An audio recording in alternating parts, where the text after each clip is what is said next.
cultura brasileira precisa retomar de uma forma mais vital a esse processo de desmonte que ela enfrenta, que emblematicamente foi detonada a partir do fim do Ministério da Cultura.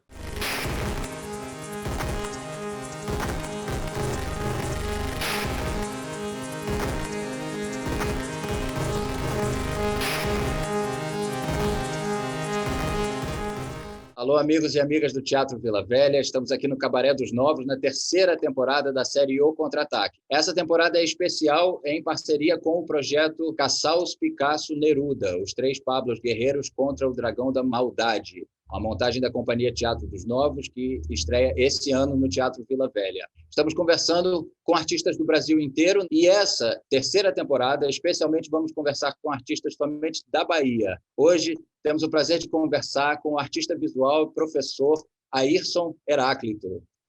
Alô, Ayrson, seja bem-vindo ao Teatro Vila Velha, bem-vindo ao Vila Virtual. Obrigado pelo convite, é um prazer estar aqui, falando com vocês aqui nesse espaço tão especial para todos nós da Bahia, que é o Vila Velha. Ayrson, a gente está vivendo um momento muito difícil no país, não é? Um dos motivos dessa série é a gente conversar com artistas para saber sobre os posicionamentos da comunidade artística em relação ao ressurgimento do fascismo na vida brasileira, tanto em setores da sociedade como em instâncias de poder. Grupos identitários, movimentos sociais, movimentos da sociedade civil têm se organizado, partidos de oposição, para fazer um contra-ataque, não é, a todas as violências que vêm acontecendo. A nossa pergunta é: qual é o papel da comunidade artística nesse contra-ataque? Eu não me sinto tão à vontade de falar sobre a comunidade artística. Eu acho que existem várias formas de organização, dentro do próprio universo artístico. Então, eu não consigo ter essa responsabilidade de falar por tantos. Mas eu acho que eu posso falar como brasileiro, e como professor, e como artista, principalmente como um ogã. Eu sou um ogã de terreiro, aqui em Salvador. Então, como um cidadão, eu acho que todos nós estamos indignados. A indignação, eu acho que é a palavra que mais define esse momento, mas, ao mesmo tempo, não estamos paralisados, não estamos congelados com tantas violências desse projeto de desmonte, de coisas tão importantes que foram conquistadas nesses últimos anos no Brasil. Então, como artista, como professor, como ogã, o nosso trabalho, dentro desse momento, desse contexto de isolamento social e pandêmico, é participar desses espaços, ocupar esses espaços com uma palavra, com as nossas convicções, que a cultura brasileira precisa retomar de uma forma mais vital a esse processo de desmonte que ela enfrenta, e que emblematicamente foi detonada a partir do fim do Ministério da Cultura. Acho que todos nós estamos indignados, estamos fazendo o nosso trabalho, aqui no nosso isolamento, respeitando o nosso isolamento, mas, ao mesmo tempo, falando, discutindo e produzindo também obras simbólicas. A produção, para mim, eu acho que é muito importante, nesse momento, a gente não parar as nossas produções, porque as nossas produções, nesse momento, elas estão carregadas também nesses elementos que, de certa forma, norteiam esse ativismo dos artistas. Ayrton, tem se falado muito sobre disputa de narrativas, porque não só os polos políticos e sociais estão delimitados, mas também as narrativas entram numa disputa muito ferrenha, A gente está vivendo também um momento de a dita pós-verdade, não é, com a coisa das fake news e de construções de narrativas virtuais, Como é que a comunidade artística pode entrar nesse campo dessa disputa e de que maneira a gente pode contribuir para dissolver o que precisa ser dissolvido e construir o que precisa ser construído? Eu acho que, mais do que nunca, os artistas hoje não podem se distanciar do binômio extremamente necessário para a formação, que que é de mais importante na formação do artista, né? Que é o binômio ética e estética, né? São duas coisas que não se podem dissociar. Hoje, mais do que nunca, você reconhece, né, o discurso do artista e o que ele produz e o que ele faz, a ação deles, né? Hoje vivemos um momento de visibilidade, né? Visibilidade midiática muito grande, né? E temos que ter muito cuidado e critério com esses processos de construção de discurso e como esses próprios discursos são utilizados pelas grandes empresas midiáticas, né? Eu estou me referindo especificamente a esse fenômeno atual que a gente está vivendo, que é o Big Brother. O Big Brother, principalmente porque o Big Brother reúne um dos maiores elencos, né, de pessoas pretas, né, e pessoas que, de certa forma, muito delas são militantes, né, pelo menos assim, têm construído toda uma carreira artística numa militância e que está sendo desvelado todo esse discurso numa fragilidade muito grande, porque essas pessoas estão neste jogo midiático, né? Se colocaram nesse jogo midiático, então saiu dessa instância. E isso, de certa forma, é manipulado pelas edições, né, televisivas, pelas edições, né, dessa construção de narrativas. Hoje, o artista, eu acho que tem que ter muito controle em relação a isso, né, em relação ao seu discurso e à sua ação, né? Acho que o Mishima, ele tinha uma imagem que eu acho que até hoje acompanha o meu trabalho e a minha postura em relação à arte, em relação à existência, que é essa harmonia, né, que ele falava. Ele precisava buscar uma harmonia entre a caneta, né, porque ele era um dramaturgo, era um escritor, e a espada, porque ele vinha dessa linhagem dos samurais japoneses, né? Então, esse equilíbrio entre o pensar e o agir, que deve estar extremamente alinhado com esse desejo indissociável da ética e da estética. Então, hoje também nós não podemos mais pensar, e é uma forma disso, desassociar o que é a postura pública do artista com a sua obra. Hoje não existe, né? Não é um processo de cancelamento, né, esse processo midiático, mas eu não posso usufruir na totalidade, né, como um fã de um artista que se declara fascista, né? Então, isso para mim é inadmissível. Então, são coisas que são colocadas hoje, no momento atual, na contemporaneidade, e que nós, artistas, temos que ficar muito, muito, muito atentos e afinar o máximo as nossas concepções,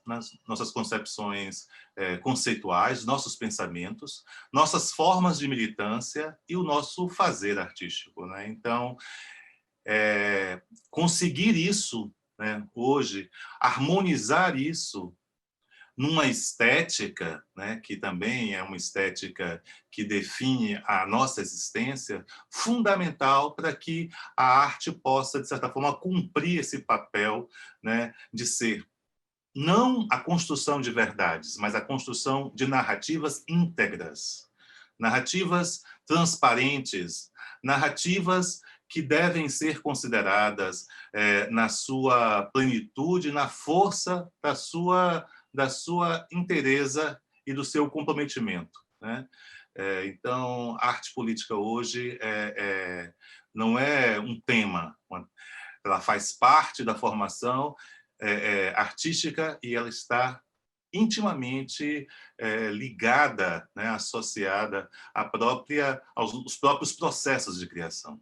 Ayrton, em relação a esse sequestro de pautas e de espaços por esse desgoverno e por esse movimento conservador, a gente tem aí o exemplo também da Fundação Palmares, né, que está ocupada aí por esse cidadão que é a antítese da história das conquistas do movimento negro e do movimento artístico negro no Brasil.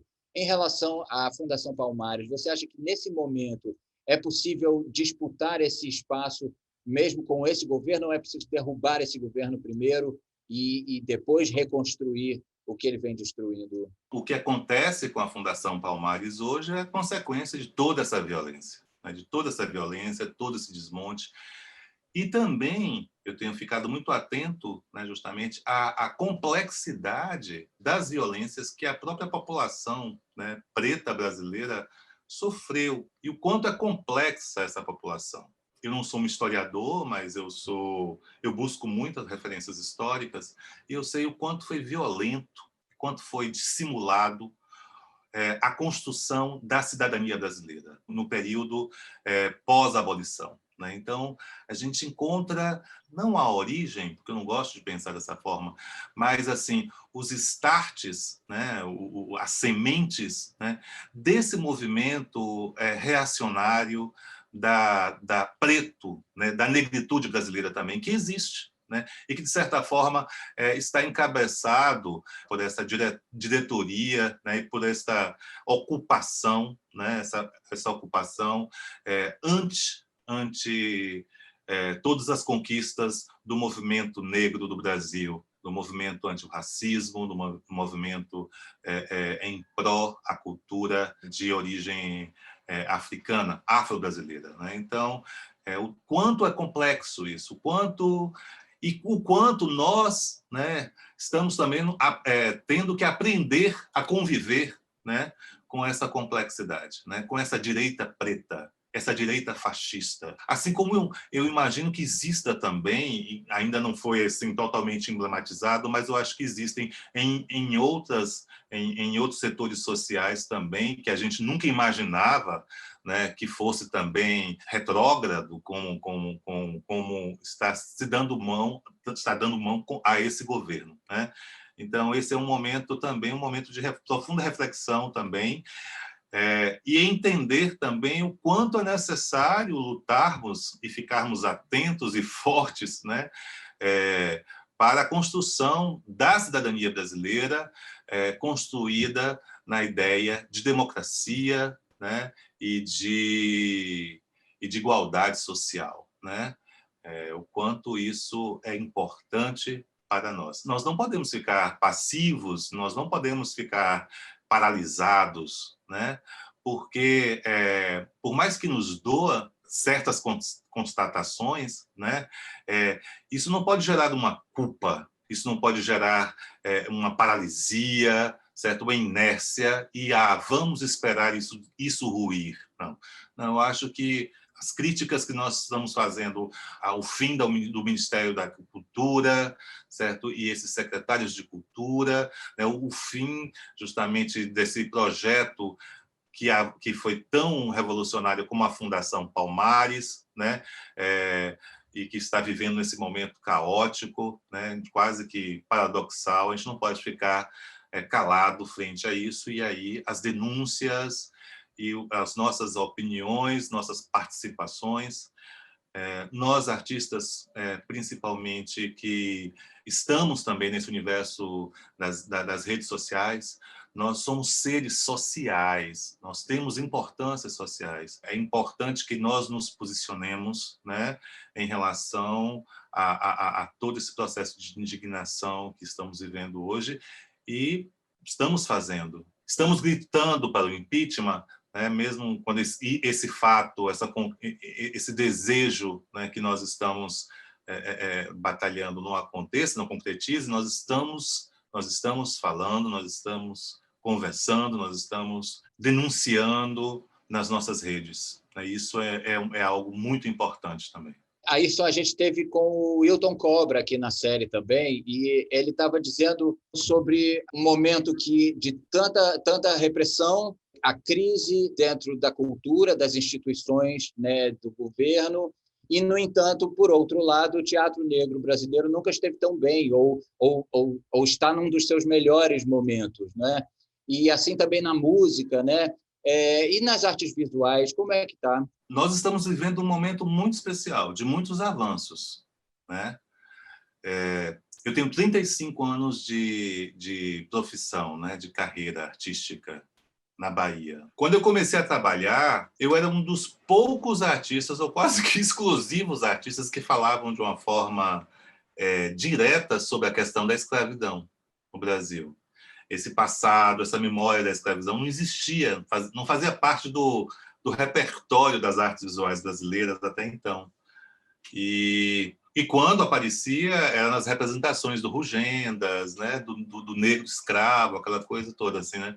Mas muitos dos meus contemporâneos não faziam, e até os dos artistas modernos brasileiros, né? Você não via um enfrentamento dessas questões.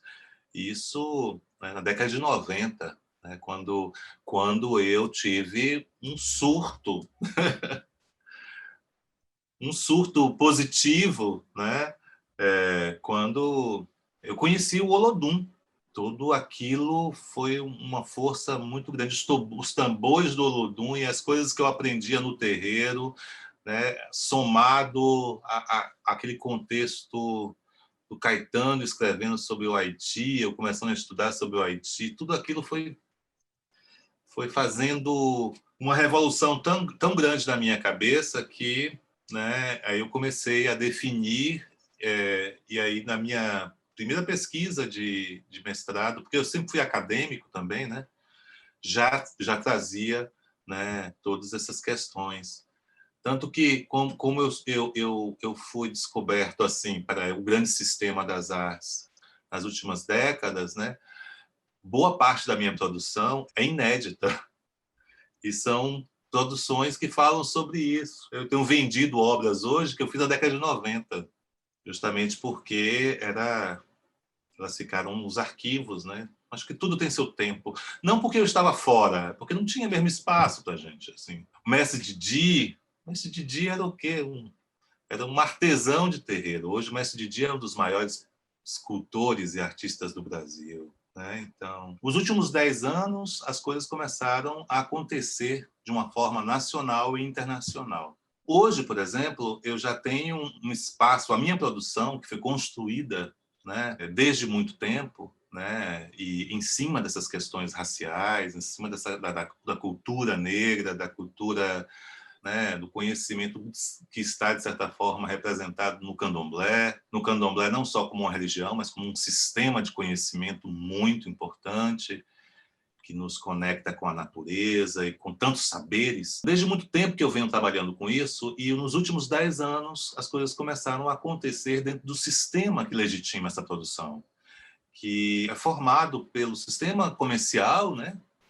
Os agentes estéticos, né, os galeristas, os comerciantes de arte, as instituições também. Então, hoje, por exemplo, uma performance minha, né, que é uma coisa completamente imaterial, uma performance, foi adquirida pelo museu, né, que é um museu importante, que é o museu, a Pinacoteca de São Paulo. Ela adquiriu um dos trabalhos mais importantes meus, que é aquela performance Bori, né? Que é aquela oferenda de alimentos sagrados na cabeça de pessoas. Então, é algo, para mim, inteiramente novo, porque até há pouco tempo o meu trabalho, por se fazer uma referência direta à cultura negra, era visto como um trabalho, digamos assim, primitivo, né? Folclórico, era reduzido justamente porque eu sempre funcionei como um tradutor desse universo. Então, durante muito tempo, eu fui taxado como um artista não contemporâneo. Né? Então, falar arte preta brasileira não era contemporânea. O espaço que os artistas pretos tinham nas artes visuais, eu estou falando especificamente das artes visuais, né? Era um espaço de um nicho, de uma arte primitiva, de uma arte naínfe, termos todos inventados e criados por uma lógica colonial, né? Uma concepção ocidental, europeia e americana de se pensar arte. Hoje, sem sombra de dúvida, nós vivemos um outro momento. Estou muito feliz também por, além de existir o Museu Afro de São Paulo, né, fundado pelo Emanuel Araújo e cravado ali no Parque do Ibirapuera, um espaço extremamente importante de celebração e de valorização da cultura e das artes, as artes negras, né, no seio de uma sociedade tão PSDBista como é a sociedade paulistana, né?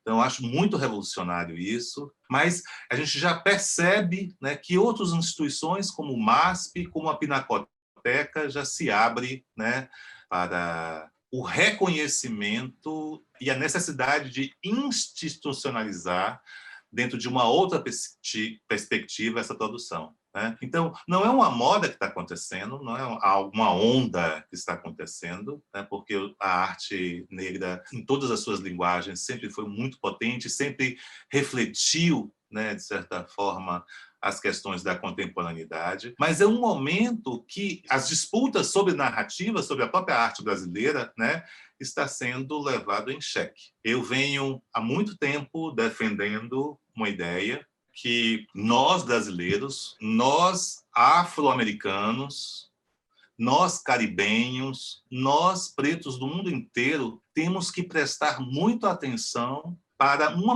modernidade africana pré-colonial que foi destruída, que foi massacrada, reduzida pelos processos coloniais. Então, por isso que, para mim, é tão importante, tão revolucionário esses espaços de resistência, que para mim são esses aquilombamentos que existem no mundo, e aí o Teatro Castro Alves, todo o trabalho do Márcio, é um lugar justamente de visibilidade da arte e da cultura preta, ser tão importante, assim como os terreiros, né, que trouxeram e que reorganizaram e que recriaram e que fazem toda essa cultura pré-colonial africana tão viva na outra margem do Atlântico, né? Então, eu acho importantíssimo a gente se debruçar sobre essas formas de conhecimento, né? Mas, sem sombra de dúvida, é um momento onde eu vejo, por exemplo, muitos amigos meus, artistas negros, né, serem valorizados, serem reconhecidos em vida, né?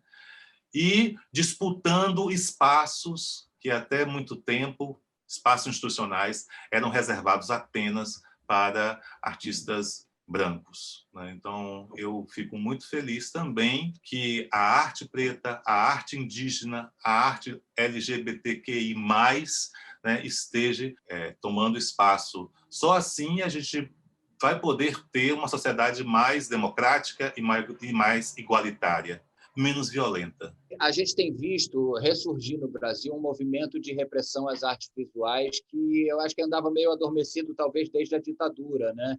E que novamente volta os olhos fascistas, conservadores para cima das artes visuais. O Queer Museu, né, foi um dos casos mais assim notórios e tal. Você tem sentido que as artes visuais estão de novo na mira dos conservadores? Sem dúvida, mas o momento atual, um momento tão complexo, né? E tipo assim, essas formas de comunicação, né, de rede são tão distintas e indeterminadas, né? No sentido que elas são fluidas demais para serem controladas, né? É lógico que você coloca uma imagem de um indígena, né, no Instagram e você recebe uma mensagem dizendo que a sua imagem está sendo censurada porque você está expondo o corpo, né? Eu tenho, por exemplo, uma série de trabalhos meus que eu não consigo postar nessas redes sociais, porque são imagens de Exus, por exemplo, que eu faço. Eu tenho uma série de performances que existe o falo em riste, né? O falo do Exu ejaculando o seu sêmen dourado, que é aquele azeite de dendê bem grosso, integral, o bambá. Essas imagens não entram, não conseguem entrar, né? É o encaretamento de um sistema muito maior do que esse golpe que a gente está vivendo aqui no Brasil. Mas, sem sombra de dúvida, nós estamos vivendo em um mundo de maior controle em relação aos corpos, mas, ao mesmo tempo, né, nós estamos vendo também instituições que estão cada vez mais colocando trabalhos de artistas que fogem, de certa forma, e que pensam de uma forma mais livre, mais inclusiva, né? Então, por exemplo, eu como professor, só agora eu consigo ter 3 alunas que são travestis. Eu tenho quase 20 anos, mais de 20 anos de sala de aula, de magistério, né? E é a primeira vez que eu tenho 3 travestis como alunas. E é a primeira vez que eu tenho alunos não binários e fazendo arte, produzindo arte, ganhando espaços, não só regionalmente, mas nacionalmente e internacionalmente. Estamos vendo alguns artistas brasileiros trans, né, travestis, que utilizam do corpo, que utilizam da sexualidade, que discutem as questões de gênero, alcançando um espaço e uma visibilidade que até então não se tinha. Nós vivemos um movimento muito complexo e interessante. Eu estudei muito a década de 70, 60 e 70 nas artes, quando eu fiz as minhas pesquisas acadêmicas, né? Então, eu estudei muito o tropicalismo lado B, né? Os artistas, principalmente responsáveis pela criação da visualidade do tropicalismo, né? E estudei muito também como era agressiva viver, né? Como era agressivo para essas pessoas que eram donas de si e dos seus corpos e das suas existências, como aquilo tudo era muito agressivo. Ver como o Zé Celso viu o seu teatro ser invadido pela polícia e todo mundo indo para o Carandiru, né? E artistas, cenógrafos, atores, dramaturgos, todos viverem naquelas celas do Carandiru, porque estavam fazendo arte, porque eles estavam fazendo uma arte política naquele período. O quanto também muitos artistas tiveram uma vida meteórica porque eles não suportavam a repressão, né? Porque eles eram livres demais. Eu acho que nós, a minha geração, por exemplo, não que ela ficou passiva e que ela encaretou, né? Porque a década de 80 foi uma década muito revolucionária também. A década de 80, a década de 90. E 2000 é essa década da tecnologia, né? E de todas as possibilidades que você tem, de sexo virtual, tudo que é virtual, você tem gênero virtual, tudo, raça, todas as discussões possíveis que existem a nível também virtual, e essa interação que nós estamos tendo agora, né? Mas, ao mesmo tempo, eu não vejo que é desta forma. Estava assistindo um documentário muito interessante que a Maria Bethânia organizou, né? E ela falando da saudade que ela sentia do Ali Salomão, né? Quando o Ali falava: não, não, o sonho não acabou. E aquilo é aquela injeção. Tudo isso que a gente está vivendo vem ao mesmo tempo essa sensação que nós estamos presos, atados, e que nós perdemos a potência do nosso simbólico, da nossa expressão, que mudou as nossas formas. Nós não temos mais os gritos estridentes, né, do Ali. Nós não temos a ferida, né, ácida dos acordes do Hendrix, né, a garganta rasgada da Janis Joplin, a arte revolucionária do Ednísio, que era um preto baiano.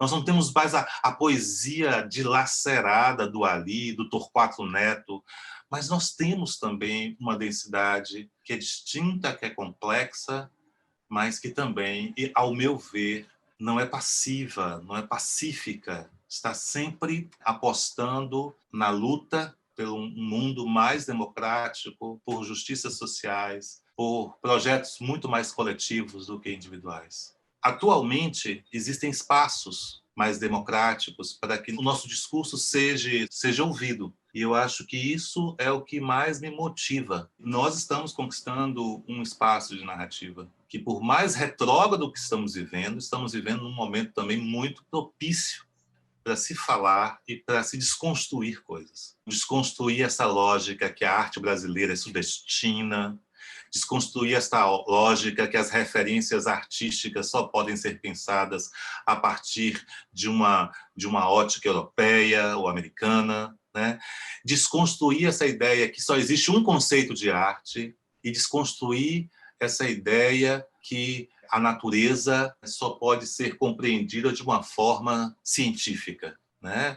Que ela não possa ser entendida a partir de outras experiências.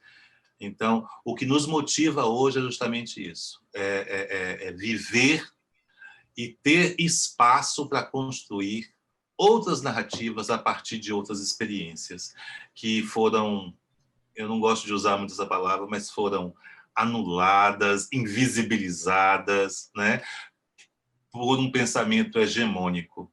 Por mais que as redes também sociais são super complexas, são controladas, existe todo um festival midiático que está em torno delas, mas elas também são espaços de afirmação e de construção de possibilidades. Por isso que nós estamos produzindo, por isso que nós estamos fazendo, e dentro de casa, tudo isso. Né? Eu teria que viajar para a Nigéria agora, eu ia para a Universidade de Ifé, né? Vou ter que esperar as minhas vacinas chegarem para que eu possa ser aceito pela Universidade de Fé e desenvolver os meus estudos sobre mitos que não são só africanos hoje, porque também são mitos, são baianos também.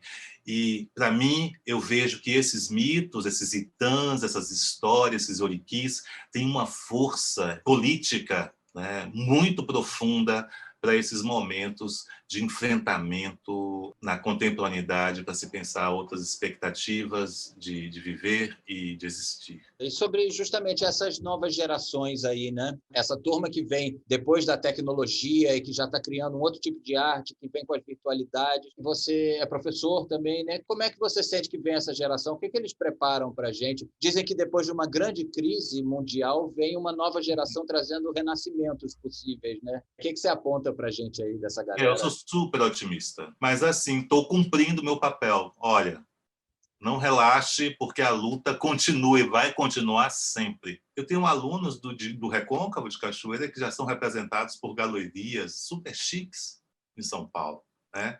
Mas não é por isso que eu vou deixar de falar. A luta continua. Não existe democracia racial no Brasil, acorde para isso, isso é um mito. Existem tensões, só que você não precisa se matar também, né? Você precisa cuidar do seu ori, da sua cabeça, tem que elevar a sua cabeça, tem que cuidar da sua cabeça para que coisas boas aconteçam não só para os outros, mas para você também, né?